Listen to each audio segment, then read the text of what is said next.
농성의 만자입니다.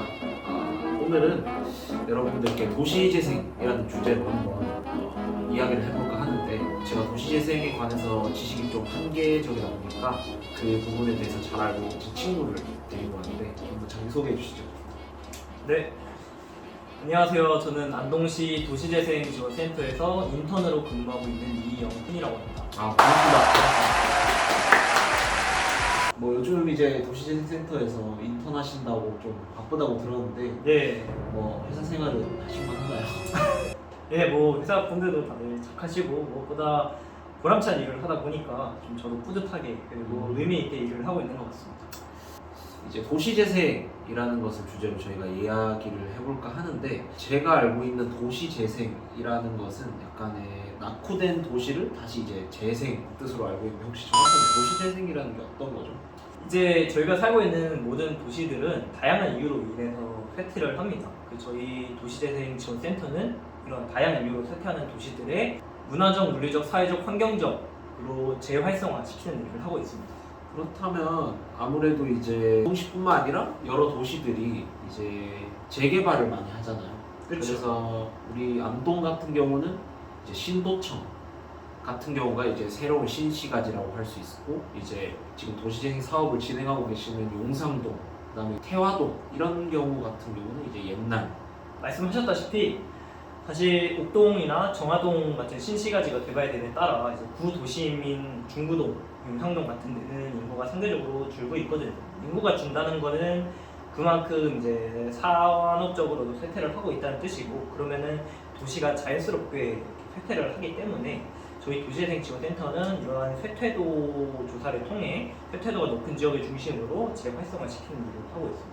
그렇다면 현재 안동시에서 진행 중인 도시재생 사업이 네, 현재 안동시 같은 경우에는 중구동 도시재생 사업을 2020년으로 완료를 했고, 용상동에는 일반 근린형 도시재생 사업을 내년까지 진행을 목표로 하고 있습니다. 그리고 태화동에 도시재생 예비 사업을 지정을 해서 그곳에 도시재생 예비 사업을 진행하고 있습니다.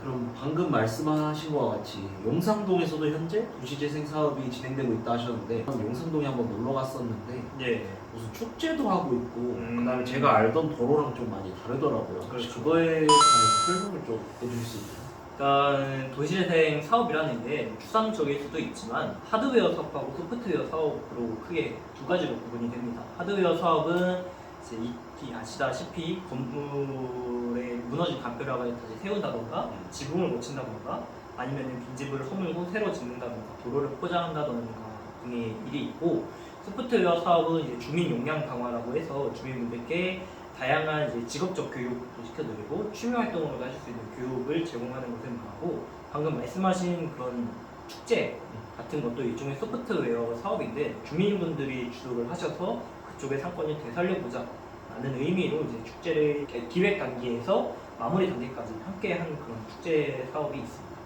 그러면은 도로 같은 경우도 이제 도시재생 사업의 일부다라는 거죠. 네, 그렇죠. 그렇다면 아무래도 이 도시재생 사업이라는 게 어쨌든 무언가를 건드는 거잖아요. 그렇죠. 그렇다면 원주민이 이러한 거에 대해서 좀 부정적으로 생각하거나, 아니면 좀 도시재생 사업을 통해서 불쾌했다, 아니면은 도시재생 사업으로 인해서 생겨난 부정적인 효과 같은 것도 있나요? 조금 예민한 주제이기는 한데, 이제 도시재생 사업이라는 것 자체가 기존에 있는 마을을 재활성화시키는 일을 말하거든요. 그래서 이제 흔히 도시재개발과 도시재생을 비교하곤 하는데, 재개발 같은 경우에는 기존에 있는 도시를 완전히 뜯어내는 반면에 도시재생은 기존에 있는 도시를 활성화시키는 일이기, 자신의 집에서 계속해서 머물고 싶어 하시기 때문에 도시재생 사업을 반대하는 분은 사실 그렇게 많지가 않아요. 다만 이제 도시재생 사업을 진행하게 되면 아무래도 주민 주도적으로 흘러가야 되는데, 평생을 도시재생 사업과는 연관되지 않은 삶을 사신 주민분들께서 갑자기 사업을 진행하기 위해서 이제 무언가 역량을 요구한다든지 이런 부분에 있어서는 조금 문제가 있고요. 그래서 저희가 도시재생 예비 사업을 진행을 하면서 기본적인 역량 교육 등을 실시하고 있지만, 그래도 이제 주민 주도라는 점에서 많은 어려움이 있는 것 같습니다. 도시재생 사업을 진행을 하다 보면은 반드시 이제 주민 거점 시설, 커뮤니티 공간이라는 것을 만들어야 되는데 이 커뮤니티 공간이 도시재생 사업을 진행하는 동안에는 국비로 지원이 되지만 도시재생 사업이 끝나면 일부 이제 주민분들께서 사비로 운영을 하셔야 되는데 그런 부분에 있어서도 건물 운영비라던가 기타 관리비 이런 것들을 부담하시기 위해서는 그 건물이 어쨌든 수익 모델이 나야 되거든요. 그런데 이런 수익 모델이 나는 데 있어서 주민분들께서 이쪽으로 전혀 관심이 없으셨던 분들인데 저희가 역량 강화를 시켜드린다고 해도 아무래도 기타 전문 사업과 경쟁에서는 뒤처질 수밖에 없고 주민분들께서도 이런 것 때문에 갈등이 종종 일어나거든요. 그래서 이러한 갈등을 푸는 것도 저희 센터의 일인데 사실 이러한 부분에 있어서는 조금 쉽지가 않은 게 현실이죠. 커뮤니티 공간 A가 있다고 가정을 해봅시다. 그러면은 이 A의 주민분들께서 카페를 하고 싶다. 우리는 이 건물에서 카페를 운영하겠다. 하지만 주변 상권에 카페가 있다면은 분명 주변 상권에서는 이 주민분들이 하려는 카페 사업을 견제를 할 테고 이로 인해서 또 상인회랑 주민의 갈등이 생기는 경우도 있거든요. 이러한 것을 이제 잘 중재하는 것이 저희 센터의 역할인데 사실 이러한 역할을 하는 게 쉽지만은 않죠. 그렇죠. 아무래도 이제 도시재생 사업이라는 게 어떠한 마을에 노후화된 것이나 아니면 불편한 것들을 이제 고쳐나가는 작업인데 거기서 마을 주민들끼리의 의견 충돌이 있을 수도 있고 또 여러 가지 역효과도 날 수 있다고 저는 생각을 해요. 네, 맞습니다. 근데 그럼에도 불구하고 저는 도시재생 사업을 통해서 사람들이 되게 많은 장점을 봤다는 뉴스도 봤고 그 다음에 실제 주민들의 후기도 들었는데 혹시 도시재생으로 인한 장점이 있을까요? 가장 큰 장점은 앞서 말씀드렸다시피 그곳에 살고 있는 주민분들이 자신의 삶을 계속해서 이어나가면서 좀 더 개선된 환경에서 거주하실 수 있다는 점이고요. 태화동을 예로 들면은 얼마 전에 이제 도시재생센터, 저희 도시재생센터에서 새들마을 사업을 실현을 했는데 도시가스도 안 들어오던 곳이고 담벼락도 많이 허물었던 곳인데 그곳에 담벼락을 다시 세운다던가 도시가스를 넣는다 등의 일들이 주민분들의 삶의 질을 향상시키는 거거든요. 어쨌든 오래 사신 주민일수록 그곳에서 벗어나고 싶어 하시지 않는데 그런 분들에게 있어서는 도시재생 사업, 이러한 사업들이 꼭 필요한 사업이죠.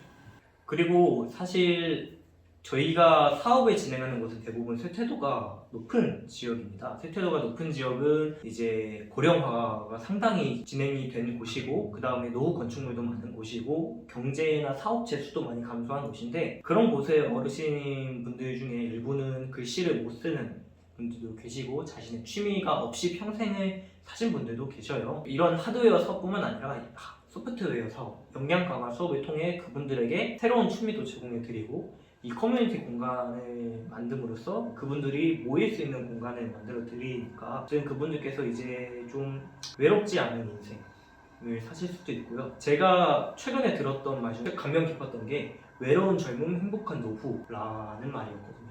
이게 실제로 이제 도시재생 예비사업구역에 있는 주민분께서 해주신 말씀인데 그런 거를 듣고 나면은 도시재생 사업이 참 의미가 있구나라는 생각을 하죠. 굉장한 프라이드를 가지고 일에 임하실 수 있을 것 같아요. 네, 그렇죠. 네, 그럼 앞서서 이제 영훈 씨가 이제 도시재생과 관련된 내용들을 얘기를 해주셨는데 마지막으로 이제 도시재생에 대한 영훈 씨의 개인적인 의견이 좀 궁금합니다.